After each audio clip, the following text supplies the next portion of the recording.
এরই নাম ভালোবাসা, এরই নাম প্রেম। একগুচ্ছ ফুল হাতে নিয়ে আমার জন্মদিনকে স্মরণ করে চলে এসেছে আমার পার্লারে। কতটা ভালোবাসলে এই কাজটা করে জানেন? আসলে ভালোবাসা থেকেই এমন কিছু হয়।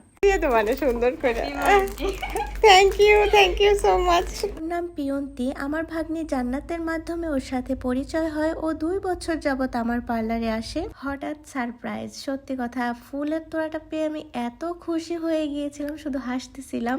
শুধু কি ফুল নিয়ে এসেছে না, সে আমার জন্য কি গিফট নিয়ে এসেছে সেগুলোই আপনাদের সাথে একটু শেয়ার করি।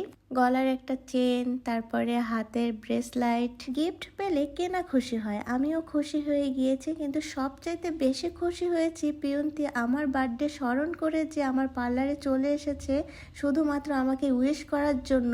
বিশ্বাস করেন, ওর চোখে মুখে এত ভালোবাসা দেখেছি আমার প্রতি। কথায় আছে না যে দূরের সম্পর্ক অনেক সময় রক্তের সম্পর্কেও হার মানায়, সেটাই দেখিয়ে দিল আজকে পিয়ন্তি। আমার বার্থডে কিন্তু 5ই আগস্ট ছিল, সবাই জানেন। আর এই ভিডিওটা একটু পোস্ট করতে লেট হয়ে গেল ব্যস্ততার কারণে। যাই হোক, থ্যাংক ইউ সো মাচ পিয়ন্তি আম্মি জান আমাকে বার্থডে উইশ করার জন্য আর এত গিফট করার জন্য।